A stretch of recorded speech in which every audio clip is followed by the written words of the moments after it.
Muy buenos días a todos. Les saludo en nombre del periódico Cinco Días, del País Economía y también en este caso del Banco de Santander, que patrocina junto con nosotros una nueva sesión, un nuevo debate del Foro Futuro, ese observatorio de tendencias económicas en las que tratamos de acercar a la sociedad los temas más candentes de la actividad económica y de las reformas que creemos que hay que acometer para convertir a la española en una economía más resistente. Hoy vamos a hablar de la transición hacia una economía verde, de cuáles son los costes que tiene ese proceso, a qué ritmo hay que acometerla y de cómo se va a financiar. El Gobierno ha planteado una especie de Plan Nacional Integrado de Energía y Clima que llega hasta el año 30 y que pretende ser, digamos, el instrumento normativo y una especie de guía de inversión para descarbonizar la economía. Pretende generar un cambio de modelo de generación energética hacia instrumentos más limpios, pretende transformar los edificios también en mecanismos de ahorro energético, pretende crear un parque automovilístico de coches eléctricos abundante, generoso, que vaya sustituyendo al viejo parque actual y además la creación o la transformación de las ciudades en digamos, núcleos de bajas emisiones. Esos son los 4 grandes pilares de ese programa que se supone que van a impulsar ese tránsito hacia la economía verde. Nosotros hemos convocado hoy aquí, en este Foro Futuro, a 5 personas expertas para hablar de este asunto. En primer lugar, que además hará una ponencia inicial para situar la materia, contamos con Gonzalo Escribano, que es director del programa de Energía y Cambio Climático del Real Instituto Elcano y es también profesor de Economía Aplicada de la Universidad Nacional de Educación a Distancia. Bienvenido, buenos días, Gonzalo. Buenos días. Nos acompaña también Lara de Mesa, que es directora de banca responsable de Banco Santander. Lara, buenos días. También buenos nos días, acompaña, gracias Lara, como en otras sesiones, Santiago Carbó, que es catedrático de Análisis Económico de la Universidad de Granada y director de Estudios Financieros de Funcas. Santiago, buenos días. Muy buenos días, José Antonio. Fernando Fernández también, profesor emérito profesor de Economía del Instituto de Empresa Business School. Buenos días, Fernando. Buenos días, José Antonio, gracias por ponerme años, se te agradece. No, en esa situación privilegiada está solo Francisco Solo Pérez. está Paco, Francisco, buenos días, que es profesor emérito de Análisis Económico de la Universidad de Valencia y director del Instituto Valenciano de Investigación Económica. Por mi parte, nada más, daros ya la palabra y gracias, Paco, darle la palabra a Gonzalo Escribano para que nos haga esa exposición inicial por el tiempo que consideres, en el entorno de esos 10 minutos. Adelante, Gonzalo. Bueno, muchas gracias, José Antonio, muchas gracias a Cinco Días y al Banco Santander por patrocinar estas jornadas, ¿no? Estos encuentros. Yo creo que es muy importante que se analicen las macrotendencias que están afectando a la economía actual a nivel global y especialmente en España. Y yo creo que la idea, como habéis estructurado un poco el debate, ¿no? En el propio título, esta idea de tendencias, los costes, los ritmos y la financiación me parece una buena guía para empezar y por tanto me voy a referir básicamente a esos 3 puntos, aunque la parte de financiación la tocaré muy levemente porque Lara sabe mucho más que yo de esto y seguro que nos puede ilustrar en mucha mejor medida. Entonces, sin más dilación, si os parece, me gustaría empezar por la primera de vuestras propuestas, que es los costes. ¿Cuál es la tendencia, las macrotendencias en materia de costes? Y aquí, bueno, pues tanto si miramos, claro, hay muchas formas de acercarse a los costes. Una es los costes de generación eléctrica, los costes de las tecnologías renovables y otra cosa es los costes sociales en términos de empleo, en términos de salud, que también ahorraría la transición energética, ¿no? Bueno, si hablamos de costes, la reducción de costes en los últimos 10 años, las energías renovables ha sido brutal. Es difícil encontrar ningún otro ámbito de actividad económica, ninguna otra industria en la que la reducción de costes esté siendo tan acelerada, ¿no? La fotovoltaica ha caído más de un 80%, la termosolar ha caído cerca del 50%, en en la eólica, pues sobre todo en la eólica terrestre, pues ahí estamos hablando de un 40%, pero muy importante también para España en la offshore, estamos hablando de una caída de 30% en los últimos 10 años. Y es importante para España la offshore porque ahora ya no es solamente en bajas profundidades, sino que también en aguas profundas. Ahora tenemos nuevas tecnologías de flotación que nos permitirían explotar el gran potencial de las costas españolas, ¿no? Cosa que hasta ahora se ponía en duda porque nuestra plataforma continental es muy corta y muy profunda. Con lo cual ahí tenemos una evolución espectacular, pero no solamente ahí, en otras tecnologías que son necesarias para que estas energías renovables, que muchas de ellas, salvo la concentrada solar, que también tiene almacenamiento, no tienen capacidad de dispatch, ¿no? De despachar, no pueden almacenar y por tanto tienen una flexibilidad limitada. Bueno, pues las baterías han caído también del orden del 80 al 90% en los últimos 10 años. Todos estos son datos de IRENA o de Bloomberg New Energy Finance.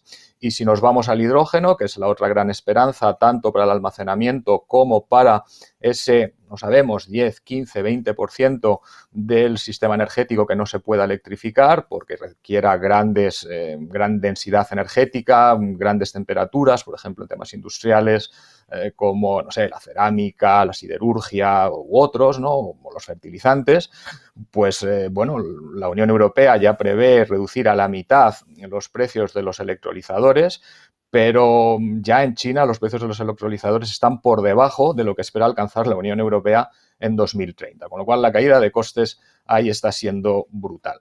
Pero si nos vamos también a los costes de salud, sociales, etcétera, bueno, acaba de salir un estudio de Stanford con la gente de Berkeley en la cual nos dicen que, bueno, la caída, la mejora de eficiencia y la caída de los costes en temas de salud, de polución, por supuesto de emisiones de la transición energética es brutal, ¿no? Incluso en materia de empleo, aunque aquí yo sinceramente no soy tan optimista, pues para el caso de España en concreto, este informe estima que en términos netos para 2050 estaríamos hablando de casi 180.000 empleos nuevos, aparte, una vez compensados los que se destruyen. Total serían más de 300.000, ¿no? Ahí, evidentemente, sin contar pues industrias como la automovilística, porque se supone que la automovilística es capaz de transformar y sustituir los empleos que se pierdan en motores de combustión por otras modalidades de coche eléctrico o híbridos enchufables, etcétera. Con lo cual, las tendencias ahí son francamente muy positivas, ¿no? En costes y todas las estimaciones están ahí. La segunda cuestión que planteabais era aquella de los ritmos, ¿no? Y los ritmos es verdad que se van acelerando, primero porque también la caída de costes está siendo muy rápida y eso permite avanzar en la transición energética más de lo que se concebía. El Parlamento Europeo el otro día proponía que lleguemos a una descarbonización, una reducción de emisiones del 60% en 2030, cuando antes estaba hablando de un 40%, luego de hasta un 55%, ahora ya estamos hablando de un 60%, porque las tecnologías verdaderamente pues empiezan a permitirlo, ¿no? Y esto es una cuestión que también se refleja en el aumento de la ambición de los objetivos de los distintos países, pero también de regiones y de ciudades. Y aquí, bueno, los últimos días, yo diría incluso, pues nos han traído muy buenas noticias. Si nos vamos a ver los objetivos que tienen de alcanzar la neutralidad en emisiones, pues tenemos la Unión Europea, estamos en 2050, Corea del Sur también, Japón lo mismo, China nos ha dicho que 2060, el señor Biden nos ha dicho que va también a hacerlo para 2050, con lo cual estamos hablando de las 3/4 partes de la economía mundial se han comprometido a alcanzar una descarbonización o mejor dicho, una neutralidad carbónica, casi todos a 2050, China a 2060, que es francamente una buena noticia. Pues luego se llegará en 2050 o 2055, pero ahí están los objetivos. Y bueno, esto no es solamente una cuestión de objetivos, porque también tenemos ya realidades. El otro día leía esto de la prensa económica estos días, empezando por el propio 5 días, viene cargada de noticias al respecto, ¿no? El otro día la Agencia Internacional de la Energía nos decía que hoy la fotovoltaica es la energía más barata de generación de electricidad de la historia. No de las que hay, sino de la historia. Es decir, tenemos ya unos datos, es decir, no es una cuestión de objetivos, son cosas que están pasando ya. En septiembre, en la Unión Europea, por primera vez se matricularon más coches eléctricos e híbridos que coches diésel en septiembre. En el tercer trimestre del 2020, si no creo recordar, estamos hablando de más de un 10% de coches en Europa eléctricos puros, a los cuales si sumamos un 12 y pico, un 13% de otros tipos de eléctricos, híbridos, mild hybrid, etcétera, pues estamos hablando de más de un 25% de las matriculaciones, cuando el año pasado, en el tercer trimestre, pues el coche eléctrico era un 3%. Es decir, estamos avanzando muy rápidamente y hay gente que nos dice, hay estudios que nos dicen que ya el coche eléctrico será competitivo a nivel de precio con otros coches de combustión interna como mucho para el 2025. Es decir, los ritmos se están acelerando y se están acelerando mucho. Y esto también aplica en la movilidad a los planes que tienen muchas ciudades. Vamos a ver, Noruega, la muy petrolera Noruega, ya tiene un objetivo para eliminar los combustibles fósiles en 2025. Reino Unido, que lo tenía en 2040, estos días nos decía la prensa económica también que probablemente lo va a avanzar a 2030. La propia BP ha abogado por avanzar, por adelantar ese phase out de los combustibles fósiles, lo cual está bien que sea la propia industria la que lo promueva y que no se les imponga, que esto es una parte importante de los phase-outs, que esas medidas, de límites en la duración o la capacidad de promover o de matricular los coches, pues sea negociada y consensuada y que no sea impuesta y que cuente incluso con el apoyo de la propia industria. Pero es que tenemos países con una industria automovilística muy importante como Alemania, también el propio Reino Unido, como decíamos antes, que ya están diciendo que van a prohibir los combustibles fósiles, los coches de combustión interna para 2030. Y no solamente en Europa, en Israel, en India, 2035 nos lo ha dicho China, California, Corea del Sur, y quedan algunos en 2040, pues Francia, Portugal, en principio en el primer draft que hubo de la ley de cambio climático también España, con lo cual esto empieza a avanzar muy rápidamente. El otro día leía también que en Japón ya hay más puntos de recarga que gasolineras, con lo cual esto avanza muy rápidamente. Y por ciudades lo mismo, tenemos ciudades pues como Roma, ¿no?, donde ya en 2024 quieren prohibir los coches diésel y 2030 los de gasolina, lo mismo, París exactamente las mismas fechas. Y en fin, toda una retahíla, California, fíjense, San Francisco acaba de prohibir en el uso residencial en los nuevos edificios que se utilice el gas. Los Ángeles, cualquiera que conozca Los Ángeles, parece impensable, ya ha dicho que quiere en 2035 tener un 80% de coches eléctricos y un phase out de los combustibles fósiles de la combustión interna para 2050. Cualquiera que conozca California y haya ido por allí últimamente, pues habrá visto la proliferación de coches eléctricos. Uno ve, así en un appraisal anecdótico, pues 1 de cada 5 coches que uno se encuentra en California, sobre todo en la parte de San Francisco y en la parte, ¿no?, de Stanford y toda esta zona, pues 1 de cada 5, 1 de cada 4 coches ya son Teslas o similares. Es decir, que esto está avanzando muy rápidamente.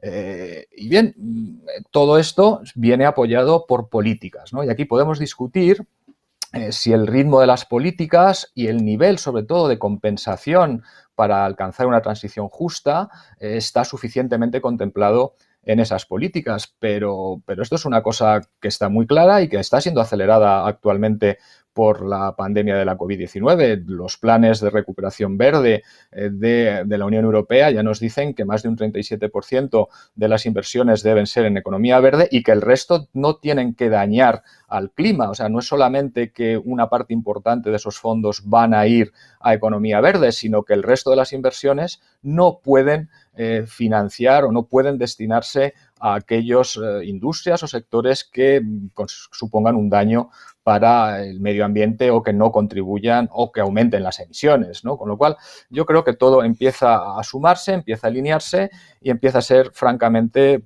pues una tendencia muy clara, ¿no?, a nivel global, a nivel, desde luego, europeo, y ahí España, pues, tiene una partida, bueno, hay algunas personas que se quejan de que estamos siendo los que más apostamos por esto, pero bueno, también tiene un sentido el intentar tener un cierto protagonismo. España, en principio, va a ser uno de los países que más dinero va a recibir de esos planes de recuperación y, por tanto, tenemos que poner en valor pues los activos que tenemos, tanto en términos de superficie como de insolación, como de viento, en fin, de recursos naturales, pero también de industrias, de empresas, de servicios, de profesionales que tienen mucha capacidad para llevar a cabo pues esa transición energética en España, en Europa y también en el exterior, porque yo que estoy en un Instituto de Relaciones Internacionales, pues me gusta siempre enfatizar que el tener un liderazgo climático, el tener un protagonismo en la transición energética es una forma de poder blando, ¿no? Nos permite exportar nuestras industrias, nuestros servicios,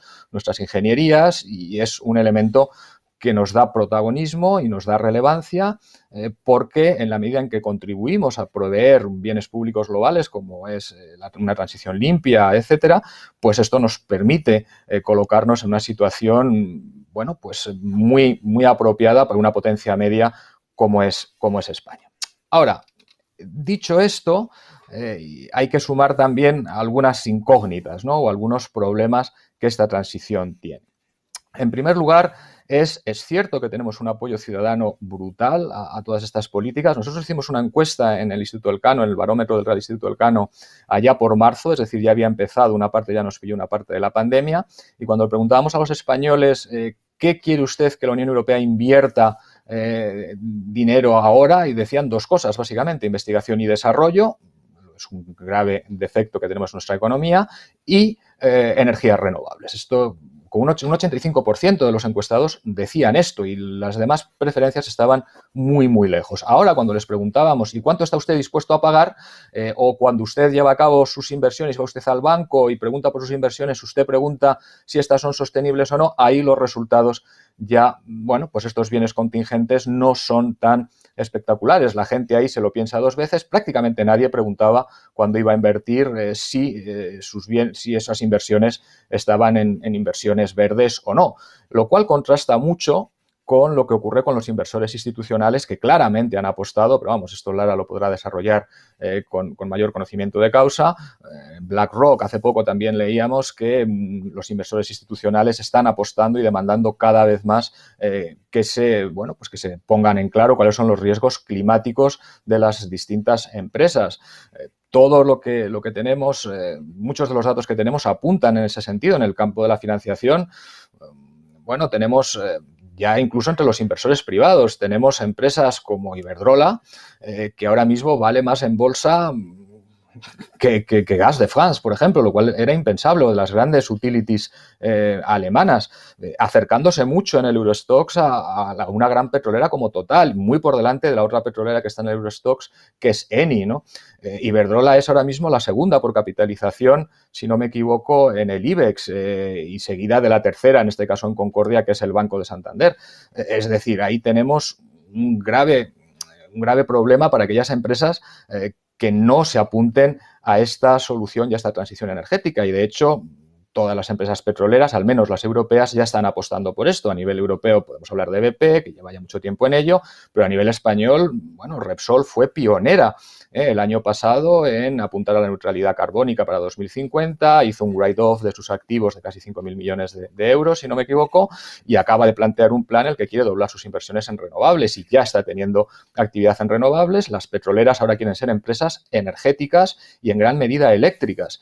Y a su vez, las empresas eléctricas como Iberdrola también empiezan a invertir en tecnologías como el hidrógeno. Es decir, yo creo que tenemos muchos activos que se están poniendo sobre la mesa y lo que es importante, el otro día escribía Martin Wolf en el Financial Times, que sin duda esto ha llegado para quedarse, que sin duda esta transición energética tiene un elemento de propósito moral, pero que no hay que caer en el idealismo y desde luego no hay que caer en medidas revolucionarias, sino transformacionales. Entonces yo creo que ahí, en ese equilibrio en el cual esas tendencias están claras, pero hay que apuntarse a ellas sin poner en riesgo otros aspectos de la economía, es donde se sitúa actualmente el debate, ya no en si vamos a una economía verde o no, yo creo que esa macrotendencia está clara, sino cuáles son las políticas económicas de acompañamiento, de compensación que deben los países aplicar y las empresas en sus estrategias también para mantener una posición equilibrada. Yo, de momento, lo dejaría ahí para iniciar el debate cuando queráis. Gonzalo, muchas gracias, muy detallada tu exposición y la verdad es que vamos más acelerados, por lo que veo en Europa, incluso más que aquí. Yo tenía la sensación de que íbamos los primeros, ¿no? Pero veo que no, veo que hay gente que camina a nuestro paso incluso de manera más acelerada, evidentemente porque la gente ya ha metido definitivamente en su ideario este salto hacia una economía muchísimo más sostenible. Lara, de Mesa, cuando quieras, adelante. José Antonio, gracias, muchas gracias. Bueno, yo os quería hablar de 5 temas, ¿no? Lo primero es por qué hay que actuar, ahondando un poco en lo que Gonzalo ya nos planteaba, dónde, cómo tenemos que hacer las cosas, qué es lo que estamos haciendo ya y qué necesitamos, ¿no?, para acompañar ese esfuerzo. Entonces, empezando por el hay que actuar, ¿no? Yo veo la agenda de cambio climático como una oportunidad de hacer las cosas diferentes, de aprender a crecer hoy y comprometer el desarrollo económico de futuras generaciones, ¿no?, aumentando capital humano, físico, tecnológico, sin reducir el capital natural, ¿no? Yo creo que ha costado mucho generar esa convicción, que no es nueva, lleva años entre diversos economistas, pero es cierto que, bueno, fue el Acuerdo de París el que de alguna forma ya la asumió y el momentum que se ha creado.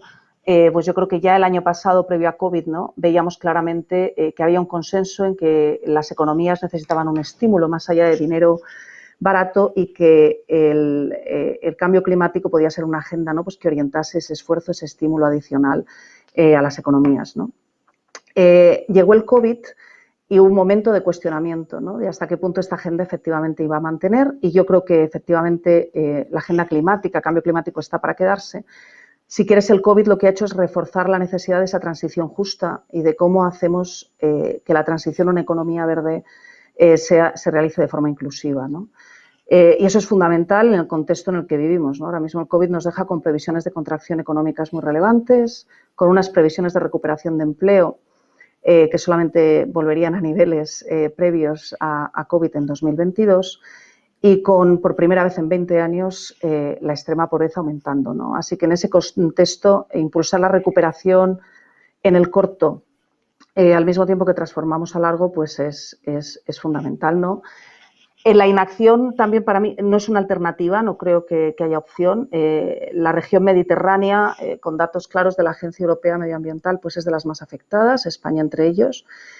Y por efecto estamos hablando, pues, de reducción de precipitaciones, de tensiones hídricas, de diversos problemas que efectivamente complicarían mucho la vida como la conocemos hoy, ¿no? El objetivo es claro y es ser neutros en emisiones de carbono en 2050, ¿vale? Hay otros retos de los que ya no vamos a complicar el debate, de otros gases de efecto invernadero, de reducción de biodiversidad, pero centrémonos en lo que es la reducción de carbono de aquí a 2050. ¿Qué supone eso? Reducir, ser carbono neutrales en 2050, ahora mismo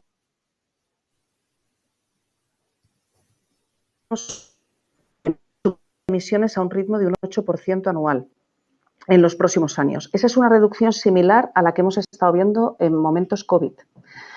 Con lo cual, con eso nos damos cuenta, ¿no?, de lo impactante que puede ser en la economía la transformación que necesitamos. Asumir esa reducción de emisión de gases sin tener el impacto económico que estamos viendo en COVID, pues resulta fundamental, ¿no? Entonces, bueno, para conseguirlo, ¿dónde hay que actuar, no? Y hay que actuar en todos los frentes. Hay que aumentar la capacidad instalada de energías renovables y transformar el sector energético, pero no solo, tenemos que trabajar en los sectores del transporte, de la industria, en el agro, en la construcción. En España el 80% de los inmuebles tienen calificación E, F o G.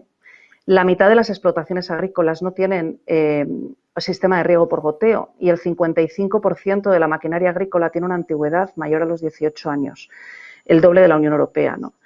Y al ritmo actual al que vamos en vehículos eléctricos híbridos en España, pues nos colocaríamos en torno a los 2,6 millones en 2030, que está lejos del objetivo que el PNI ha planteado de los 5 millones, ¿no? Con lo cual, el cambio se está generando, se está acelerando, como decía Gonzalo antes, pero todavía no en los volúmenes en los que son necesarios, ¿no? Entonces, bueno, en este contexto, ¿qué estamos haciendo? Bueno, como entidad financiera, tu papel de alguna forma, ¿no?, es conducir los flujos de financiación para alinear los objetivos, ¿no?, al objetivo de París. Esto quiere decir priorizar aquellas actividades que pueden contribuir a reducir el calentamiento global, ¿no? ¿Qué estamos haciendo para ello? Por supuesto, primero trabajar con todos nuestros clientes corporativos, instituciones, agencias multilaterales, incorporar criterios de gestión socioambiental y de cambio climático en los distintos productos, ¿no? Hace 18 meses ofrecer un préstamo vinculado a condiciones ESG era una novedad. Hoy en día os puedo decir que es algo habitual, ¿no? La sostenibilidad se ha convertido en un tema fijo en cualquier conversación de alto nivel con clientes corporativos. Entonces, bueno, la agenda ha llegado ahí, se haciendo. Os hablaba de préstamos, está por supuesto el mercado de bonos sostenibles, verdes o sociales, que también está creciendo muchísimo. Verdes principalmente, sociales desde hace 6 meses en contexto COVID. Seguimos hablando de volúmenes pequeños, 2-3% global Europa en respecto al mercado total. Seguimos hablando de mercados incipientes, pero son mercados que están cogiendo mucha fuerza y donde se ve la aceleración, ¿no? Yéndonos más a particulares y pymes, completamente de acuerdo con Gonzalo en que tenemos una sociedad muy sensible, pero todavía tal vez no se traslade a cambio en los hábitos de consumo, ¿no? Y entonces eso hace ver que todavía no son materiales las soluciones que sin duda, en cualquier caso, estamos aportando, ¿no? ¿Qué tenemos que hacer? Tenemos que animar a que todas las personas en su toma de decisiones, pues a la hora de comprar una casa, adquirir un vehículo, una solución de movilidad o a su consumo energético, pues efectivamente lo haga de la manera con menor huella posible, ¿no? Y ahí, bueno, tenemos productos pues desde la hipoteca verde, que bonifica la financiación de viviendas con una calificación energética elevada, A o A menos, préstamos de eficiencia energética a particulares y a pymes, inversiones en agrosostenibles también modificadas, renting de vehículos eléctricos y híbridos, leasing fotovoltaico, bueno, soluciones diversas, ¿no?, que también llegan a lo que es la parte de la inversión o el ahorro, ¿no? Dentro de los fondos sostenibles coge fuerza también fondos de bonos verdes, de los que hablábamos antes, ¿no? En los particulares es el acceso a la financiación más barata, por supuesto, es lo que nosotros podemos contribuir.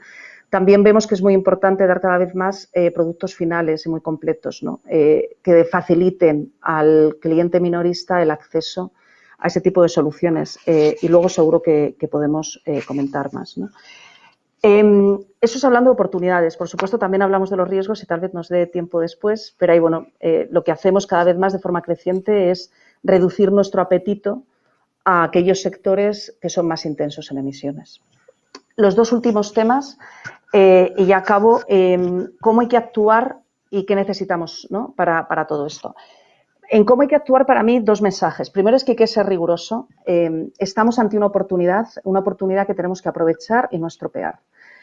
¿Y eso a qué me refiero? Por ejemplo, el Financial Times publicaba una encuesta el año pasado en la que el 80% de los encuestados decía que incorporar la gestión de factores socioambientales, incluido el cambio climático, en su agenda era fundamental, pero solo un 18% se consideraba un experto o cómodo en la materia, ¿no? Eso te evidencia que estamos ante una convicción, un consenso amplio de que la actividad económica tiene que desarrollarse de manera distinta, pero sobre todo, y ahora hablaré al hablar de las herramientas, con todavía necesidad de mucho desarrollo, ¿no? Y un segundo mensaje es que hay que aterrizar la ambición. Comentaba antes Gonzalo la lista de países, y ya son muchos, que apuntan a la neutralidad en carbono en 2050, ¿vale? Es muy importante que exista esa convicción, pero tan importante como es marcar la convicción es marcar la agenda, ¿no? Y un objetivo a largo plazo pues requiere de mucha disciplina a corto y saber cuáles son las sendas de transición que nos van a permitir alcanzar ese objetivo de neutralidad en carbono es fundamental para orientar la actuación de todos los agentes, ¿no?, que tienen que participar de este esfuerzo conjunto. Y eso me lleva también al que necesitamos, ¿no? Y aquí para mí 2 mensajes claros. O sea, primero, sendas de transición, como decía. ¿Qué quiere decir ser carbón neutral en 2050? ¿Cómo fijamos esas sendas de transición?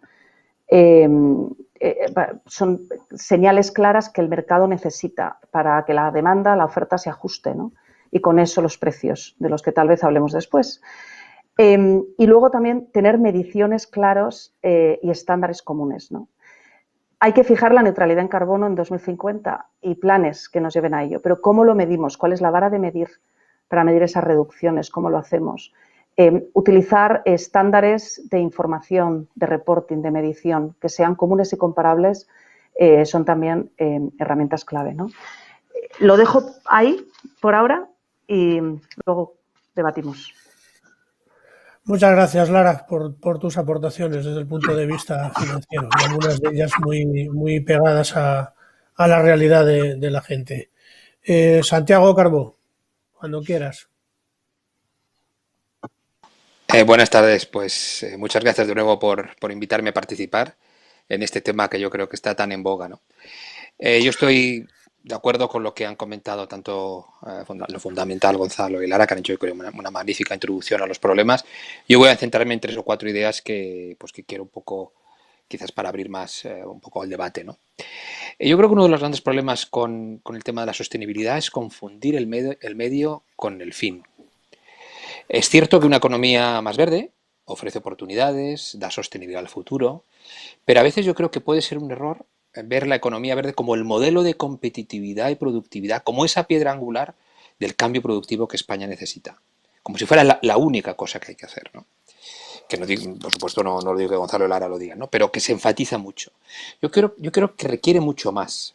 Requiere, por supuesto, temas de sostenibilidad, energía, etcétera, pero también requiere un esfuerzo mucho mayor en ciencia e innovación en nuestro país, en digitalización, que ya hablaremos en otra ocasión, y en incentivos. Sin eso, realmente el modelo productivo, esto, incluso lo que queremos hacer sostenible, yo creo que no va a funcionar, ¿no?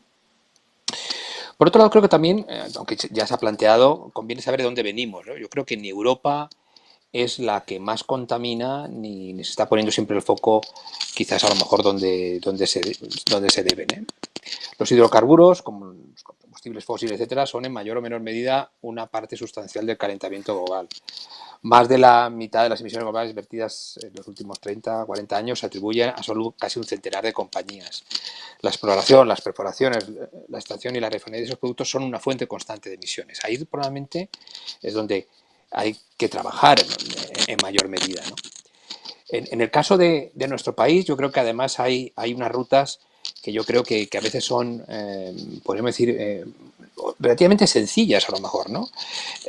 Pues mejorar mucho más la eficiencia energética. Ahora, precisamente, que hemos tenido este parón por el COVID, pues quizás hay que hacer un esfuerzo porque las viviendas y porque determinadas lugares o factorías, etcétera, pues puedan mejorar su eficiencia energética, ¿no? Yo creo que es cosas pequeñas que a veces es importante tener en cuenta, ¿no? En materia de energía, yo creo que en nuestro país también se debería, en la medida de lo posible, plantear una mayor soberanía energética, ¿no? Intentando aligerar la factura con autoabastecimiento, ¿no? Que probablemente también sería bastante más, una estrategia de más sostenibilidad. Diversificación energética, que también se ha producido en buena parte, ¿no? Pero también yo creo que sería un elemento importante. La digitalización puede ayudar. Es lo que se llama la economía digitalizada y circular, el reciclaje y la reutilización, los nuevos materiales, la electricidad, el hidrógeno, los combustibles sintéticos, los bioresiduos para sustituir a los fósiles, combustibles fósiles en los procesos de producción. Yo creo que hay cosas que se pueden mejorar en ese sentido. Quiero terminar con 2 reflexiones. En España hay planes, como el MOVES, para reemplazar posiblemente el parque de automóviles más contaminantes. Mi pregunta ¿es suficiente? ¿Los planes que aprobamos en España en general para este tipo de proyectos son suficientes? Yo creo que este es un elemento que deberíamos muchas veces plantear. No lo digo por que sea, es decir, que sea un problema que siempre caigamos, pero caemos muchas veces en planes que probablemente no tengan los incentivos concretos en este sentido, ¿no? Y bueno, por terminar con el tema tan en boga que son los fondos Next Generation EU, que desde luego van a servir mucho en materia de sostenibilidad, también en digitalización. Yo creo que con respecto a los proyectos verdes, yo creo que sería muy importante que no solamente se centrara en reducir emisiones, en ser descontaminantes. Yo creo que deben centrarse en transformar industrias que sean más competitivas, por supuesto verdes, pero también en transformarlas. Yo creo que deben premiar, entre comillas sería premiar, otras formas de producir y de crear o producir servicios como el turismo más sostenibles, pero también que den más productividad. Un problema que tenemos en nuestro país de una manera importante y de la que hemos hablado en otras ocasiones. Y me preocupa que, independientemente, aunque el foco se ponga correctamente en la sostenibilidad, que España no tenga una estrategia integrada, sino que tenga muchos planes y proyectos disgregados que puedan, de alguna manera, menoscabar lo que es toda la efectividad de los proyectos en su conjunto, pero sobre todo también de los sostenibles, ¿no? Yo creo que eso deberían ser claves sobre los que se debería llegar a un acuerdo. Y lo dejo aquí por ahora. A la siguiente tendré más oportunidad.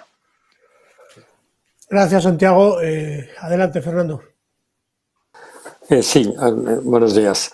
Vamos a ver, yo me muevo mal en el mundo de la ética y de la moral, ¿no? Yo soy un economista de la vieja usanza que me muevo mejor en el mundo de lo descriptivo, ¿no? Y me muevo fatal en este mundo lleno de adjetivos, ¿no? El crecimiento, digamos, equilibrado, justo, inclusivo, sostenible. A mí me gusta hablar de crecimiento económico porque insisto, eso es lo que genera empleo, bienestar y prosperidad. Y lo digo como salvedad para los comentarios que voy a hacer a las brillantes exposiciones, sobre todo de Gonzalo y de Lara, ¿no? Y si me permitís un chiste, ya los que me conocéis, yo cuando os oía hablar a Gonzalo, sobre todo me recordaba una frase que decía mi padre siempre, ¿no? Mi padre siempre decía, cuando íbamos a pedir algo y tal, decía: hijo, acuérdate, en el prometer no hay engaño, es el dar lo que aniquila, ¿no? Y esto es la reflexión que yo tengo sobre los objetivos estos energéticos, ¿no? Aquí todo el mundo promete muchas cosas a 2050, 2030, 2060, pero la verdad es que nunca se han cumplido las metas, ¿no? Y me temo que eso va a pasar otra vez ahora, ¿no? Porque es muy fácil prometer y es muy difícil cumplir. En parte lo ha dicho Lara cuando hablaba de la importancia de las sendas de transición. Es mucho más fácil decir lo que vamos a hacer a 2050, es mucho más difícil decir lo que vamos a hacer en el año 2020, año 2021, el año 2022. ¿No? Y eso es donde estamos. Pero bueno, voy brevemente a tratar 4 o 5 puntos rápidos, ¿no? Decía Gonzalo con razón el descenso espectacular en los costes de producción de energías renovables en la última década, en los últimos años, ¿no? Y eso es verdad, pero a mí eso siempre me ha producido una pregunta que quizás es una ingenuidad de viejo malicioso, ¿no? O sea, si las energías son tan rentables y los costes son tan espectaculares, la reducción de costes, ¿por qué estamos todo el día hablando de subvenciones? ¿Por qué estamos todo el día hablando de incentivos adicionales, de inversiones públicas, de financiación gratuita, del plan famoso de la transición energética europea? Si esto todo es tan rentable per se, ¿por qué estamos todo el día pidiéndole dinero al contribuyente, ¿no? Entonces, quizá a lo mejor tendríamos que revertir la prueba. A lo mejor las energías renovables tendríamos que hacer subastas a la inversa, ¿no? ¿Cuánto me paga usted por acceder a la red de distribución eléctrica? Dado que usted es tan rentable, tan eficiente y tan barato producir, y sin embargo necesita de mí, que es una red por la que va el cable por el que va lo que usted produce para llegar al consumidor, pues ¿cuánto está dispuesto a pagarme por eso, ¿no? Y quizá eso sería, digamos, mi crítica fundamental desde el punto de vista económico a todo el modelo de transición energética en el que seguimos de alguna manera facilitando algo que tan rentable es por otro lado, ¿no? Eso sería mi primera salvedad. La segunda es que cuando hablamos en serio de economía se nos plantea un problema de fondo a la hora de fijación de precios, porque en el mundo de las renovables lo que nos movemos es en el mundo de costes marginales cero y sin embargo costes medios altos, ¿no? Y esto es quizá el problema que tenemos a la hora de fijar el precio relevante. Claro que el precio marginal, el coste marginal de producir una unidad de energía solar es prácticamente cero, de producirla, no de llevarla al consumidor, pero los costes medios son relevantes. Entonces lo que tenemos que empezar a diseñar es un modelo muy diferente de precios de la energía por el cual se paga por el acceso, no se paga por la cantidad consumida, sino que se paga por el acceso. Por cierto, algo que tampoco es tan novedoso, que en el mundo de los datos y de la que hacía Santiago referencia a la transición digital, en el mundo del acceso a Internet, pues casi todos hoy ya tenemos tarifas planas, ¿no? Pagamos por el acceso a, independientemente de la cantidad de megabytes o de gigas que consumimos bajando películas o subiendo o participando en Zooms interesantísimos como este, ¿no? Es decir, que este es un tema económico que me parece fundamental.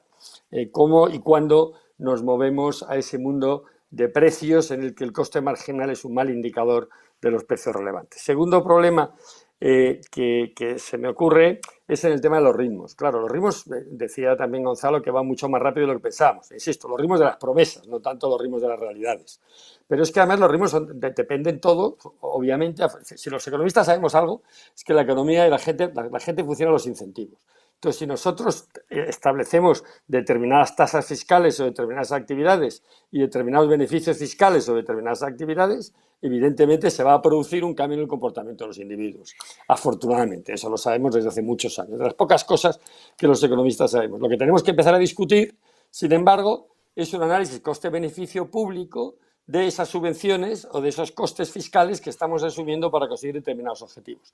Y no en abstracto, no hablando de este mundo precioso, otra vez, de crecimiento inclusivo, sostenible y maravilloso, sino cuántos impuestos más o cuántas subvenciones más necesito para reducir un X% las emisiones de carbono, por seguir con ese indicador simple y sencillo del que estábamos hablando. Y este es un dato que yo no he conseguido encontrar. O sea, no he conseguido encontrar cuánto nos cuesta el reducir en un 1% las emisiones de carbono.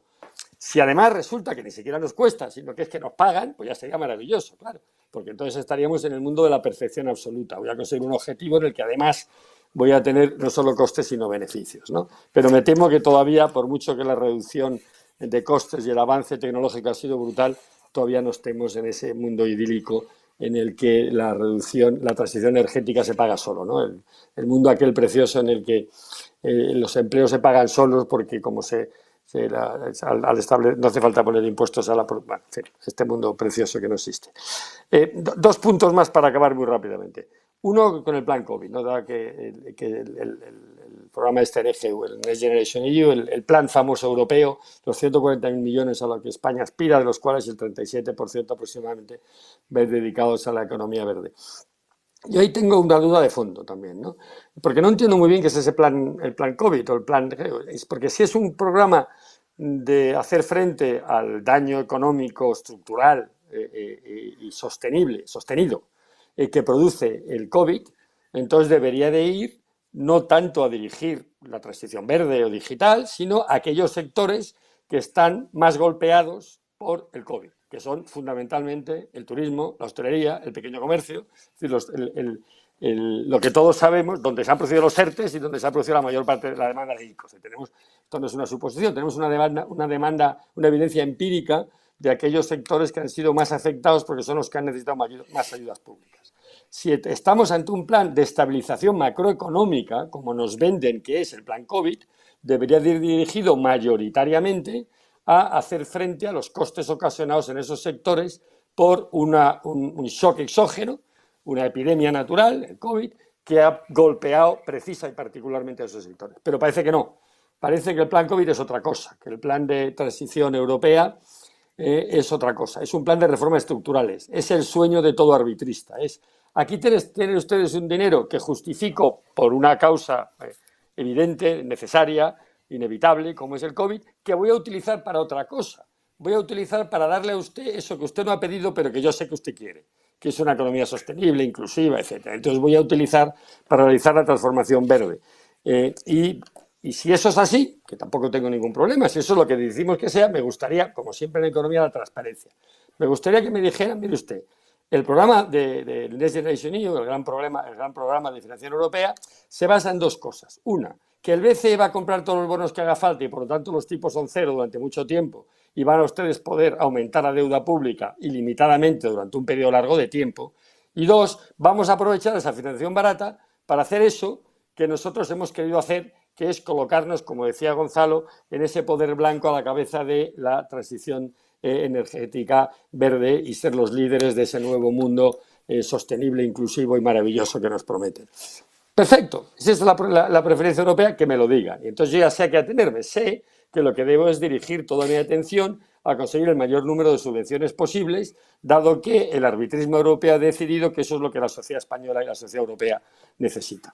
No tengo ningún problema, pero me gustaría ser transparente. Y si estamos hablando de cómo repartimos los costes, entonces lo que me gustaría ver es lo contrario. Me gustaría ver un análisis coste-beneficio claro de, insisto, la pregunta tan sencilla, ¿cuánto me cuesta reducir un porcentaje del 1% las emisiones de carbono? ¿Y cuánto empleo estoy dispuesto a sacrificar por eso? Porque efectivamente, cuando a la gente le pregunta, ¿está usted dispuesto a que la economía sea descarbonizada? Todo el mundo dice que efectivamente sí. Cuando dice cuánto estoy dispuesto a pagar, dice que de esto mejor hablamos mañana, que hoy soy poco partidario de pagar. Y más en unas circunstancias como las que estamos. Quiero decir con esto y acabo, que me parece que esto del mundo de la transición energética necesaria y deseable se está vendiendo como un maravilloso ejemplo de marketing social, en el que todos hablamos de comprar bonos verdes y saber muy bien, y lo ha dicho indirectamente Lara, pues no tenemos estándares ni criterios claros y comúnmente aceptados de qué es un bono verde. Desde hace años compramos energía verde sin saber lo que es la energía verde, porque es el mismo enchufe del que sale la energía negra, pero la pagamos por lo visto a un precio distinto porque nos la están subvencionando, nadie sabe muy bien cómo, etcétera, etcétera, etcétera. Es decir, primero definamos de qué estamos hablando, seamos claros, no engañemos a la gente y luego podemos saber cuáles son sus prioridades y sus preferencias. Y lo dejo aquí para abrir el debate, José Antonio. Gracias. Muchas gracias, hombre de poca fe. Es lo que tienes la edad. Pero como me has llamado emérito, pues estoy haciendo un escéptico emérito. No, pero es verdad, muy interesantes tus reflexiones, porque ahora evidentemente solo se habla de este tema y como efectivamente hay una manguera financiera que parece que no se va a acabar nunca, pues venga a tirar del hilo, ¿no? Pues bueno, ya veremos hasta cuándo llega, hasta dónde se estira la goma. Paco, cuando quieras. Por alusiones a lo de la vamos a ver. Lo primero que quisiera comentar es que yo creo que esta transición se plantea ahora en un momento en el que tenemos encima una experiencia de que no enfrentarse a problemas que pueden desembocar en riesgos catastróficos tiene costes muy elevados, ¿no? Yo creo que esta es una de las experiencias de estos meses y desde este punto de vista seguramente el retraso en las decisiones que aumentan el riesgo de que el cambio climático plantee situaciones catastróficas, pues lo vivimos, lo deberíamos percibir de otra manera, ¿no? En este sentido, las propuestas de aceleración tienen una explicación de que, a ser posible, reduzcamos el riesgo de que nos pille el toro, ¿no? Esta es una buena noticia, ¿eh? Porque quizás dejando las cosas al ritmo que venían siguiendo hasta ahora, pues podíamos enfrentarnos a situaciones tan difíciles de manejar como las que en el terreno sanitario estamos viviendo ahora. El segundo comentario que quisiera hacer tiene que ver ya con cosas que se han dicho, ¿no? Algunas las ha enfatizado muy bien Fernando. Yo tengo también mis dudas de que, a pesar de los ahorros de costes espectaculares que se nos han relatado al principio por parte de Gonzalo, estemos ya en el punto donde muchas de las sustituciones energéticas que queremos empujar o que estamos viviendo nos conduzcan a un escenario de costes más bajos que los convencionales. Y tienes razón, Fernando, cuando dice, y si fuera así, ¿por qué seguimos hablando de subvenciones? Y también desde la perspectiva de las inversiones, ¿no? Dicho de otra manera, yo tengo la impresión de que la transición hacia una economía más respetuosa con la naturaleza, de momento, no sale gratis. Y eso no quiere decir que no haya que hacerla, pero hay que saberlo. Es muy importante porque si internalizamos efectos externos que hasta ahora no contabilizamos, vamos a meter costes en las cuentas nacionales y los efectos positivos de las actuaciones en términos de reducción de emisiones, de mejora del aire que respiramos, ejercicio físico de los que pasan a caminar o a ir en bici, bueno, todo esto no está en el PIB y por tanto tampoco está en la productividad. De manera que lo que deberíamos saber es que seguramente una parte de los resultados no van a aparecer en las cuentas en base a las cuales medimos ese crecimiento sin adjetivos al que se refería Fernando.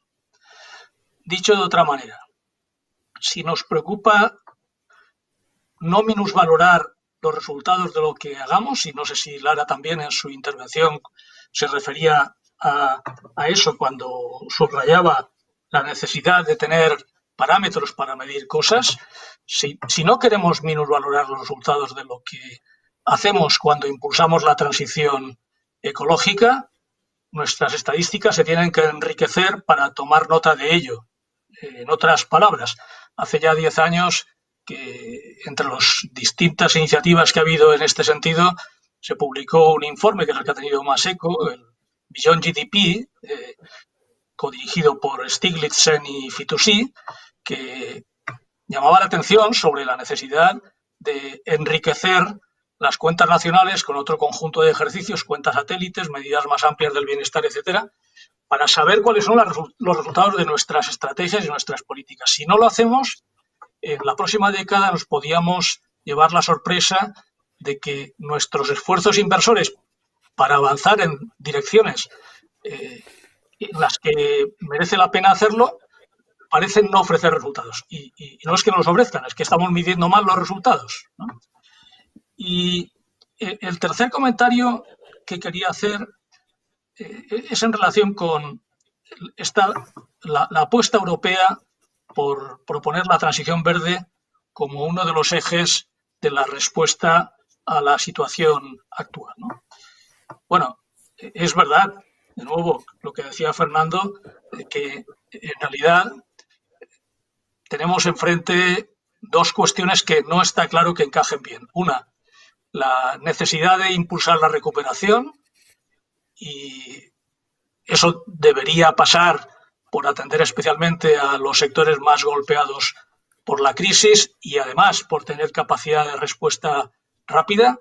Y otro objetivo, el que se puede discutir, pero es posible que tenga, lo decía también Gonzalo, ¿no? Puede que cuente con un fuerte respaldo social, otra cosa es que se esté dispuesto a pagar por ello, pero el otro objetivo es promover cambios estructurales que permitan que Europa asimile mejor los grandes retos que tiene planteados, que son tres: el de la revolución digital, de la transformación desde la perspectiva ambiental y también el del reposicionamiento, la mejora de su posicionamiento en las cadenas globales de producción. Bueno, el problema que yo veo es que estos objetivos de carácter estructural tienen dificultades para ser impulsados de forma razonable en periodos tan cortos de tiempo como los que se contemplan para poner en marcha programas de la magnitud del Next Generation. Y ahí, en los próximos meses, podremos observar hasta qué punto de verdad se pueden hacer compatibles esos distintos objetivos, ¿no? Porque nos podríamos encontrar frente al dilema de empujar proyectos en los que se tiene capacidad de puesta en marcha rápida, pero que no reúnen los requisitos de transformación estructural, o empujar proyectos de renovación estructural, pero a un ritmo que no es compatible con la necesidad de empujar la actividad hacia arriba para empezar a ver pronto los resultados de la recuperación. Y sobre esto podemos entrar más en el detalle, pero prefiero dejarlo aquí para que ruede la ronda de intervenciones. A mí muchas gracias a todos por vuestras aportaciones. Todos habéis coincidido en la necesidad de estímulos, en la necesidad de incentivos, que a fin de cuentas es como funciona la economía. Pero seguramente hay algunas de estas situaciones en las que seguramente la cadena esa de estímulos está sobrepasada. Es decir, a lo mejor hay un exceso de incentivos o de incentivos de una parte de ese proyecto de transformación a la energía verde y no hay a lo mejor un equilibrio en ese sistema hacia otro tipo de actividades. Yo creo que es un poco ahí donde estaba la crítica en este caso de Paco y también de Fernando. Lara ha llegado a decir también que desde las propias entidades financieras se trata de concienciar de alguna manera a los inversores y a la clientela en general. Por ejemplo, oye, cuando usted se va a comprar una casa, tiene que comprar usted una casa, digamos, con calificación energética, tiene que comprar usted un coche con bajas emisiones o nulas emisiones, que sea eléctrico, etcétera, etcétera. No sé si es que están, a vuestro juicio, mal diseñados, mal repartidos, o que ese exceso de financiación coyuntural que ha surgido ahora, aprovechando el COVID, está sirviendo para dar un salto acelerado en esa transformación, pero en el que a lo mejor nos estamos pasando de rosca. No sé quién le apetece intervenir sobre ese asunto, porque todos habéis hablado un poco de eso y eso es lo que nos ha llevado, entre otras cosas, a, como decía al principio Gonzalo, estamos más adelantados de lo que en condiciones normales deberíamos estar. Es decir, nos ha pasado un poco como con la digitalización con el COVID. Hemos dado en medio año un salto que a lo mejor íbamos a tardar en dar 5 o 6 años. Yo, José Antonio, si me permite... Lara, adelante. No, yo creo que el salto se ha dado en expectativas y es verdad que los números aumentan, pero todavía los incentivos están lejos de ser excesivos. Y todavía esas señales no se han producido. Antes lo mencionabais alguno, ¿no? Como esa sensibilidad, una cosa es ser sensible a un tema, otra cosa es estar dispuesto a pagar la diferencia. Y todavía los incentivos no están ahí, ¿no? Yo, por responder también a alguno de los comentarios que ha habido, yo totalmente de acuerdo con Santiago que la materialidad es clave en esta agenda. No hay que dispersarse, hay que poner foco en lo que es material. Que efectivamente no hablamos solo de reducir emisiones, sino de transformar. Financiar lo verde es lo fácil, si quieres, hay que hacerlo y saber hacerlo, pero es lo fácil. Lo complicado es enverdecer el resto. ¿Cómo lo generas? ¿A qué ritmos? ¿De qué maneras? ¿No? Y luego totalmente de acuerdo en que tiene que ser un tema integrado, ¿no? De nada te sirve temas aislados. Yo, por las referencias que habéis hecho inversores y antes no lo he podido abordar, sí confirmaros que efectivamente esto forma parte cada vez de forma más recurrente y clara en las conversaciones con inversores y efectivamente se alejan sus expectativas de que sea un tema oportunista. Es decir, tú planteas, por ejemplo, una emisión de un bono verde y pueden no cuestionar tu capacidad de originación de activos que puedan ser cualificados como tal, pero lo que quieren efectivamente es que forme parte de un plan integral en el que tú les evidencias que tienes un gobierno, una estrategia, una capacidad de originación recurrente, que no solamente estás aprovechando una oportunidad, ¿no? Estándares existen, o sea, no es que no existan estándares ahora mismo y los bonos verdes que se están emitiendo los están usando, los estándares que existen de ICMA, los principios de bonos sostenibles, bonos verdes, bonos sociales, bonos verdes, pero es cierto que tienen que desarrollarse y tienen que ganar en granularidad, en concreción, en detalle, de forma que a todos nos den esa tranquilidad. Y me parece muy importante el punto de Paco final y totalmente de acuerdo en la parte de información, ¿no? Igual que te pasa con las cuentas nacionales, que totalmente de acuerdo, en la micro nos ocurre igual. Tú ahora necesitas, aparte de capturar la información financiera vinculada a un proyecto o a un cliente, tienes que capturar información vinculada a cambio climático, que es una información de la que antes carecías en sistemas y que en muchos casos tus clientes pueden ni siquiera publicar, ¿no? Y eso te hablo de clientes corporativos, no hablemos ya de pymes, ¿no? Nosotros lo último que hemos hecho la semana pasada fue lanzar un sello sostenible. De nuevo, en esa búsqueda de incentivos, José Antonio, en ayudar a las pymes, a empresas con un nivel de facturación de menos de 50 millones, a hacerse una autoevaluación o incluso acceder a un certificado de ANEOR que les permita medirse, ¿no? Entonces, los intentos se intentan hacer de la forma más rigurosa posible, pero es verdad que esto, volvemos, es un mercado incipiente al que le queda todavía mucho por desarrollar herramientas. Perdonad. Sí, Gonzalo, yo si me permites, José Antonio. Sí, si puedo. Vamos a ver.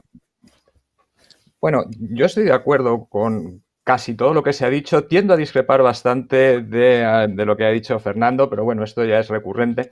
Pero en fin, primero, con respecto a lo que decía Lara sobre las sendas, ¿no? Las sendas que nos llevan a la descarbonización. Bueno, ahora mismo si uno mira los tres grandes grupos de partidos políticos que hay en la Unión Europea, incluso en España, nos encontramos con tres sendas distintas para llegar a la descarbonización. La que se basa en el mercado, puro y duro, pues el mercado nos va a llevar allí porque hay reducciones de costes, etcétera. Ahora volveré sobre por qué los costes sí se están reduciendo. Segundo, puede ser por una estrategia muy centrada en la intervención estatal, o puede ser un modelo más tipo Podemos, que es el grassroots, ¿no? El que viene de abajo, que todo el mundo tenga el panel solar en su casa. Bueno, pues cuando uno hace los estudios de esto, de lo que es posible y lo que no es, cuando uno lo mete en los modelos energéticos, pues lo que sale es que el grassroots tiene muchos problemas para llegar allí, no es eficiente. Nos sale que el modelo de mercado es eficiente, pero que necesita también ciertos incentivos y cierta intervención por parte del Estado, porque no olvidemos que el cambio climático es el mayor fallo de mercado de la historia. Y está ahí, ¿no? Y es el mamut de las externalidades que decía Lord Nicholas Sten, ¿no? Entonces, eso lo tenemos que afrontar de alguna manera. Y claro, si nosotros no computamos las externalidades negativas que tiene nuestro modelo actual de producción, pues claro, que en un análisis coste-beneficio que no incorpora las externalidades, pues no es análisis coste-beneficio, ¿no? Entonces, yo creo que es evidente que las sendas están ahí y que hay unas que son más óptimas que otras, aunque, en fin, en el objetivo, pues prácticamente todos los partidos, todas las visiones políticas coinciden, salvo algunos, ¿no? Y en España y en Europa está claro que partidos como Vox o partidos como el Front Nacional u otros, pues no están en esa labor. Pero, en fin, eso no es, pienso yo, el mainstream del pensamiento de los partidos políticos en Europa. Estoy totalmente de acuerdo con lo que dice Santiago también, de que aquí no se trata solamente de hacer economía verde. Claro que la digitalización es importante, por supuesto que sí, y las reformas estructurales también. Tendremos que hablar en algún momento de pensiones, tendremos que hablar de mercado de trabajo, es decir, no solamente eso. Ahora, yo, claro, tiendo a discrepar bastante de lo que dices, Fernando. Vamos a ver, hombre, tú dices que la economía no hay cuestiones morales. Hombre, te recuerdo que Adam Smith tiene 2 libros, La riqueza de las naciones y la teoría de los sentimientos morales, y que los objetivos de la política económica no son objetivos economicistas, son objetivos marcados por, llámalo ética, llámalo moral, llámalo lo que quieras, que la gente no pase hambre, que la gente no se muera de la COVID, que la gente haya una cierta equidad, etcétera. El bienestar, todo esto es una cuestión moral, no es algo, y claro que se introducen las curvas de indiferencia y en las preferencias, por supuesto que sí, claro que está ahí. Y hombre, yo pienso que sinceramente vamos a coger estos fondos ahora europeos y los vamos a dedicar a la hostelería, de verdad, pero no estamos pidiendo una reforma estructural y una modernización de nuestra economía. Hombre, yo no digo que no haya que rescatar, pero vamos, no creo que la hostelería, sinceramente, no veo cuál es la reforma ni la modernización de la economía española ni el aumento de la productividad que nos va a traer eso. No digo yo que haya que abandonar a la hostelería, ni mucho menos, pero creo yo que tenemos que apostar por aquellos vectores que nos permiten aumentar la productividad, la competitividad e insertarnos en las grandes tendencias que estamos viendo en la economía mundial, ¿no? Y voy a terminar con una cuestión que yo creo que es importante decirlo, ¿no? Lo de los costes. Vamos a ver, lo de las auctions, lo de las subastas, está inventado. Si es que ahora mismo el sistema más eficaz para asignar proyectos energéticos son las subastas. Y, por cierto, las subastas que se hacen están derivadas de los resultados de los últimos premios Nobel de Economía. Y, por ejemplo, cuando se va uno a Chile, se va a América Latina, también ahora en España, pues resulta que esas subastas ganan sin necesidad de apoyo con las tecnologías de hoy. Porque los subsidios que estamos pagando hoy son de tecnologías de hace años, pero con las tecnologías de hoy, en los buenos emplazamientos, la solar o la eólica es mucho más competitiva ya hoy, no de hace 10 años, que son los subsidios que estamos pagando. Hoy es más barato, por supuesto, que la nuclear, por supuesto, que el gas, y hombre, que el carbón es muy barato, pero es que, claro, las externalidades negativas que tiene son brutales, ¿no?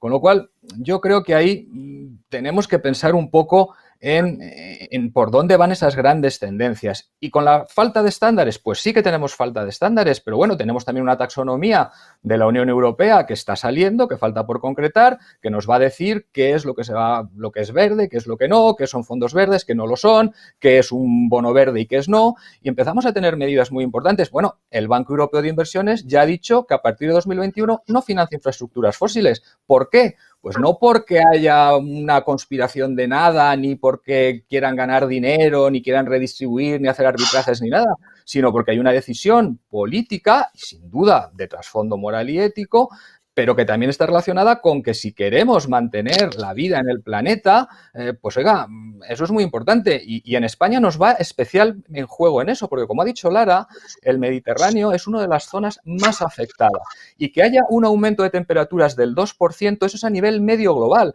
pero es que hay zonas del Mediterráneo donde las temperaturas pueden aumentar 4 o 5 grados, donde las olas de calor pueden ser de 150 días y eso sí que va a acabar con nuestra hostelería y no otras cuestiones de las que se están mencionando, ¿no? Entonces, yo creo que tenemos que actualizar un poco el análisis económico de los costes y eso está ahí. No podemos quedarnos en ese discurso de, uy, esto es que es muy caro, es que estos son subsidios. Bueno, ese es un debate de hace 10 años, de hace 5, pero a día de hoy las tecnologías renovables en los buenos emplazamientos, y no digo que no haya lugar para las otras tecnologías, la petroquímica la seguiremos necesitando porque muchas de las palas de los molinos pues se hacen con fibra de carbono, con lo cual lo vamos a necesitar. Y de hecho, por eso muchas de las empresas, las petroleras, las gasistas, están haciendo su propia transición y sus propias estrategias hacia renovables, hacia hidrógeno, etcétera, porque lo ven y porque ahí hay un negocio que no es una cuestión solamente moral, pero desde luego los gobiernos sí que tienen la responsabilidad de preservar el bienestar de las sociedades en las que gobiernan. Gracias, Gonzalo. Fernando. Yo me voy a tomar como un cumplido esto de que la recurrencia en disentir de mí es un atributo. No sé muy bien por qué lo dice Gonzalo, no solemos coincidir tanto en debates para que hayamos debatido sistemáticamente, pero voy a darte la razón en varias cosas. Primero, pero precisando. Uno, yo no he dicho nunca que la economía no tenga cuestiones morales. Digo que me da miedo cuando tiene cuestiones morales. Yo me quedo en aquella frase de al César lo que es del César, a Dios lo que es de Dios, porque si derivamos hacia cuestiones morales, y sé perfectamente que es una tendencia de todo arbitrista y de todo gobierno que quiere el bien, derivamos fácilmente hacia el gran Leviatán, el dictador benevolente o la Sharia. Entonces yo tengo mucho cuidado en separar lo que es un análisis económico y lo que es un análisis moral. Y luego como ciudadano, porque yo no soy solo economista, soy futbolista, soy ciudadano, me gusta el ajedrez y tengo muchas facetas de vida. Entonces como ciudadano tengo las opciones políticas que considero oportuno. Pero insisto, como economista me gusta una cosa muy sencilla que enlaza con lo que estabas diciendo tú de los costes, la transparencia. Yo quiero saber cuánto pago, si eso es lo único que pido, si yo no digo que no haya subvenciones. Lo único que quiero saber es cuántos son y por qué. Y yo no digo que los costes no hayan bajado significativamente, claro que han bajado. En gran parte porque los hemos traspasado al sector público, no porque los costes no existan, sino porque los hemos disfrazado de costes no del consumidor de determinados bienes, productos o servicios, sino del ciudadano. Y esto es una cuestión que me parece perfectamente legítima, que todo gobierno responsable está no solo capacitado, sino obligado a hacer, pero que me parece que sería importante tener transparencia clara. Y cuando hablamos de externalidades y fallos de mercado, en el que tienes toda la razón, es un fallo de mercado de libro, el cambio climático, el riesgo climático, por supuesto que quiero saber cuál es el coste de esa externalidad, como también sé que igual que hay fallos de mercado de libro, hay fallos de regulación del libro y hay fallos de decisiones políticas del libro. Y me temo, con mucho cuidado, que vamos a asistir a un fallo de libro de regulación con los 140 millones del Plan E, que se van a convertir no solo en una oportunidad perdida, sino en una inmensa captura de rentas por unos determinados grupos que han sido capaces de poner en la agenda pública con gran poder y con gran fuerza, un ejemplo de marketing social espectacular. Eso es lo único que quería decir. Entonces, simplemente, como economista, me gusta que las cosas sean transparentes. ¿Cuánto dinero va a qué y por qué? Esto es todo lo que pido, que no me parece ni antiguo, ni moderno, ni tecnología de hace 10 años, ni cálculos de los próximos 25. Es la vieja economía de toda la vida. Oye, ¿dónde está el cash flow? Pues esto es lo que yo quiero saber. Aquí dónde está el flujo de caja y dónde se hace dinero y quién lo paga. Tan sencillo como eso. Y quería tocar muy brevemente 3 puntos que me parecen muy importantes de lo que ha dicho Paco. Porque uno de ellos es de todo lo que estamos hablando, Gonzalo, que es de riesgos catastróficos. Y el problema de los riesgos catastróficos es fundamentalmente este. ¿Cuánto estamos dispuestos a pagar por disminuir la probabilidad de un riesgo catastrófico, un evento que sabemos que tiene una incidencia brutal, pero una probabilidad de ocurrencia baja? En el caso extremo de que estuviésemos dispuestos a pagar un precio muy alto, efectivamente puede que el evento catastrófico no se produzca nunca, pero el coste que estamos pagando en términos de empleo, crecimiento, bienestar, lo que tú quieras, puede ser muy alto. Y este es el gran problema, y este es el problema que tenemos hoy realmente en la economía del cambio climático, ¿no? Y que sin duda alguna se ha puesto de manifiesto, como lo decía también muy bien Paco, con la pandemia. Pero ojo, sigamos con esa analogía. ¿De verdad pensamos que estamos dispuestos a pagar 2 años de vivir confinados para que no haya un rebrote nunca del COVID-19? Porque esta es la pregunta real. Esto es lo que los decisores políticos hoy tienen encima de la mesa. Y lo demás es engañarnos a nosotros mismos. Y lo mismo los decisores respecto al cambio climático. Segundo punto que enlaza con este, muy breve y muy importante y muy difícil, ¿no? Que también apuntaba Paco. Tenemos que medir más allá del PIB. El PIB es un indicador reduccionista de la realidad económica, sin duda. O sea, mide, todos sabemos que mide, no lo voy a repetir aquí para no ocuparme el tiempo. El problema que tenemos, Paco, en esa transición del PIB hacia otros indicadores es que llevamos 50 años queriendo hacerlo y no hemos sido capaces de conseguir ningún indicador, ¿no? Durante una etapa reciente se puso de moda esto de medir la felicidad y hubo grandes indicadores, incluso Naciones Unidas creo que tiene un indicador de felicidad con resultados perfectamente descriptibles. ¿Por qué? Porque podemos medir lo que podemos medir. Yo no soy tan imperialista económico, Gonzalo, de verdad que no. Creo que la economía tiene su espacio y la vida política va mucho más allá de la economía, pero los economistas debemos de ceñirnos como economistas a lo que sabemos. Y lo que sabemos es medir el PIB. Y esto claro que no quiero que ningún político, yo no votaré nunca un partido político que solo diga, solo me preocupa el PIB y nada más. Este no es el objetivo del ciudadano. Pero economista sí quiero que me midan el PIB. Y a quién va y cómo se distribuye. Esto es lo único que estoy diciendo. Y el último punto, muy breve, pero que me parece también importante, con lo del poder blando, ¿no? Porque el poder blando este del que hablaba Gonzalo, y con razón, y que está muy de moda en Europa, y tiene para mí una manifestación otra vez muy clara, ¿no? Que es el famoso CAT, el Carbon Adjustment Tax. Es decir, hoy estamos discutiendo, está de moda estos días en la prensa, el famoso acuerdo asiático de libre comercio que incorpora, no sé, tercera parte del PIB mundial, 2.000 y pico millones de seres humanos, no me acuerdo la cifra exacta, el gran acuerdo comercial de la humanidad. Y ese acuerdo es muy difícil de imaginar en Europa o en Estados Unidos porque no incluye 3 aspectos fundamentales para Europa y desde el principio y para Estados Unidos, que son, obviamente, como todos sabemos, los derechos ambientales, los derechos laborales y el tema de la propiedad intelectual, que son los temas de fondo en los que estamos. Pero esto es precisamente el Carbon Adjustment Tax. El Carbon Adjustment Tax es poner un impuesto ambiental al resto del mundo. Y eso lo hacemos ¿por qué? Porque de verdad pensamos que con eso vamos a aumentar la reducción, vamos a acelerar la reducción de la emisión de carbono en el mundo, o porque estamos protegiendo a la industria europea de las consecuencias que se derivan de unas decisiones políticas que en un mundo cerrado los europeos hemos querido tomar. Seamos claros, no estamos hablando de un Carbon Adjustment Tax para acelerar la reducción de emisiones en el mundo. La Comisión Europea, cuando se plantea en cualquier acuerdo comercial introducir ese ajuste en frontera al uso de carbono, no lo hace para acelerar la transición. Lo hace para que podamos mantener una transición como si el mundo estuviese aislado y, por lo tanto, no aumentar el poder blando de Europa, sino reducir y marginar a Europa del resto de las tendencias europeas. Este es un ejemplo perfecto, como muchos otros, de la necesidad de avanzar en los bienes públicos globales, de los que antes habéis hablado con toda razón, de una manera pública, global también, y de una forma integrada en organismos internacionales. Y no pensar que un área económica, por muy grande que sea, puede ser capaz, no se sabe muy bien por qué, por herencia, por civilización o por prestigio, de imponer sus estándares y sus criterios al resto del mundo. Santiago o Paco, ¿queréis añadir alguna cosa? Sí, yo quería comentar 3 puntos. El primero, al hilo de la última intervención de Gonzalo y de Lara, yo creo que sería muy bueno que la sociedad estuviera más concienciada. Es decir, un tema de la concienciación, por ejemplo, ¿hasta qué punto la sociedad le preocupa o no que el Mediterráneo sea, pues, de los lugares más contaminantes del mundo? Es decir, ¿cuánto debate hay de eso en España? Es decir, eso no significa que ya no se pueda tocar el Mediterráneo, pero realmente en nuestro país tenemos un gran problema de concienciación en todos los temas. Desde luego en todos los temas ásperos, duros, con aristas, desde las pensiones y desde luego hasta este. Es decir, el final es, oiga, ustedes no pueden intensificar tanto, pues no sé, determinados lugares con un montón de hoteles encima de la playa, etcétera, ustedes y encima con una pesca excesiva, lo que se nos ocurra, ¿vale? Y eso requiere concienciación, que yo creo que por lo menos en nuestro país no ha sido suficiente, como en casi todo. Es decir, pero realmente para dar ese paso, todos tenemos que ser conscientes de que hay un problema muy serio y que la solución es buena. No digo solventarlo, no digo la solución concreta que se puede estar debatiendo aquí, sino buscar una solución yo creo que es bueno. En segundo lugar, en tema de los riesgos catastróficos.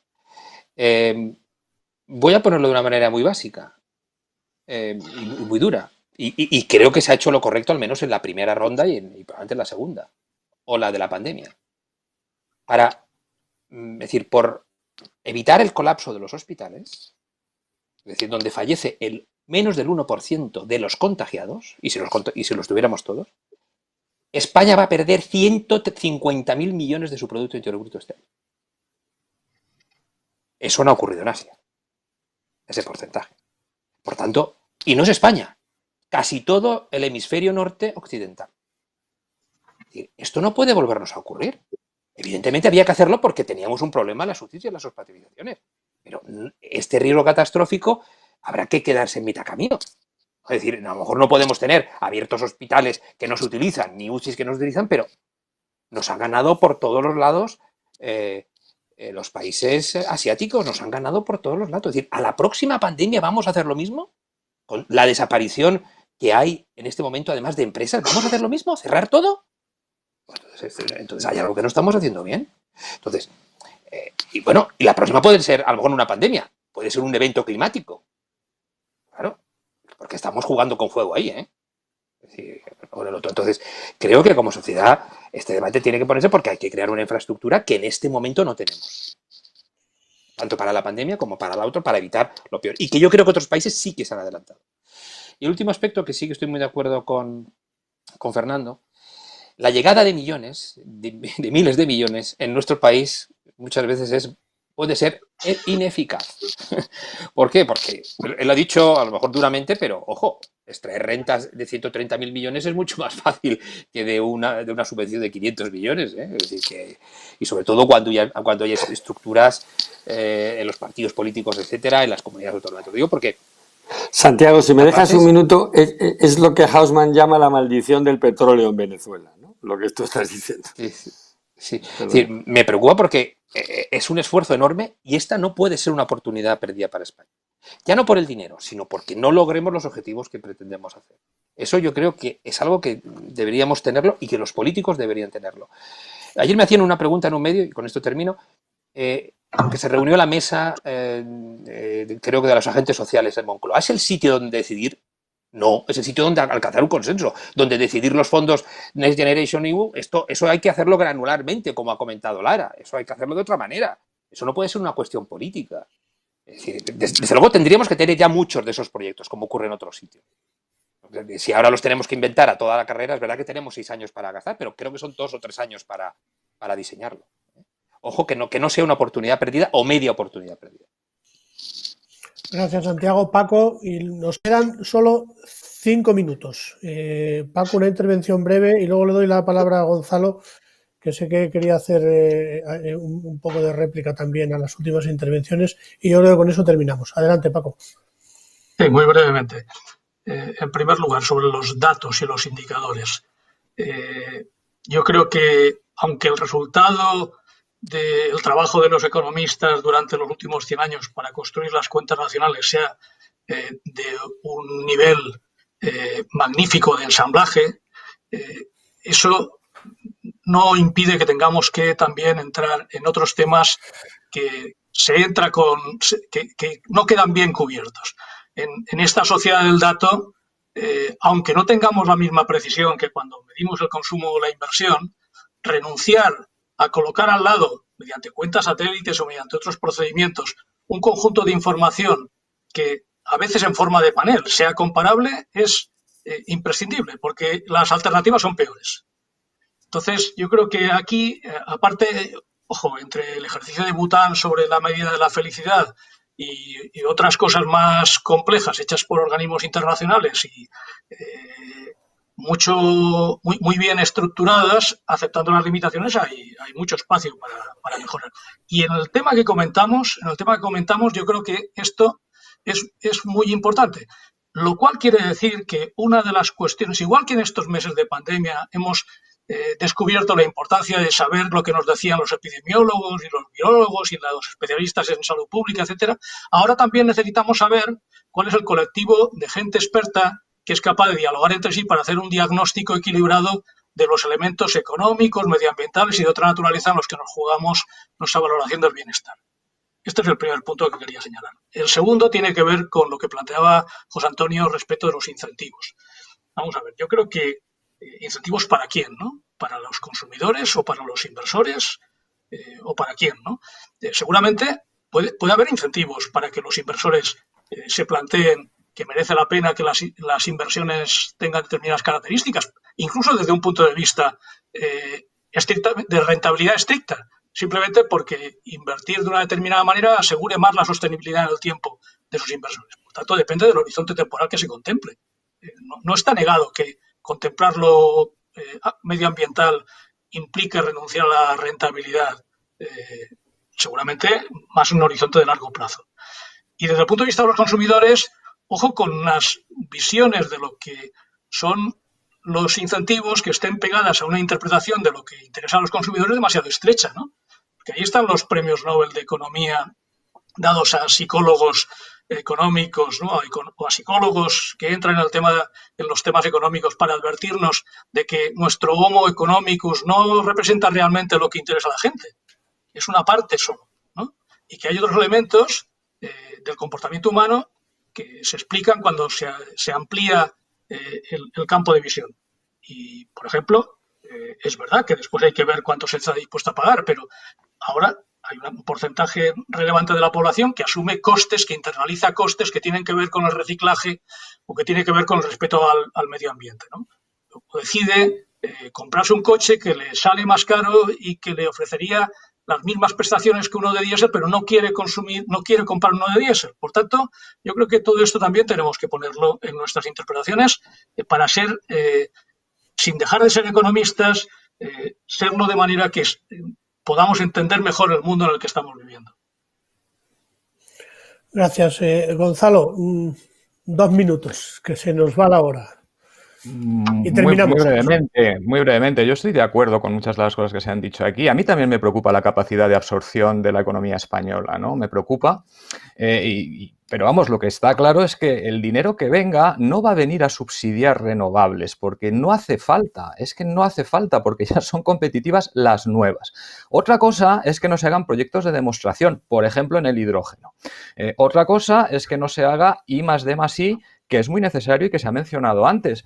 Y también tenemos que tener en cuenta que estamos en una carrera internacional. Es decir, China nos ha quitado de la carrera con la fotovoltaica. Está a punto de quitarnos en la concentrada solar y está a punto de quitarnos también en el hidrógeno, porque todas estas son tecnologías cuya curva de aprendizaje te hace que cada vez que tú multiplicas por 2 la escala, los costes caen un 20%. Y por tanto, ahí sí que hay una intervención, ahí sí que hay un papel, como son unos bienes que tienen que ser provistos por el Estado, al menos en una parte inicial, pero no es necesario que vayan a subsidiar las energías renovables en sí. Y totalmente de acuerdo con lo que ha dicho Francisco del componente de transición justa, pues habrá que adjetivarlo, porque si queremos una transición que no vaya solo en beneficio de aquellos que pueden comprarse el coche eléctrico y aquellos que pueden adaptarse porque tienen más formación, porque claro, al minero, al agricultor que tenía ese tractor de 18 años, pues de alguna forma habrá que facilitarle la transición, porque si no tienes el problema de los gilets jaunes en Francia, ¿no?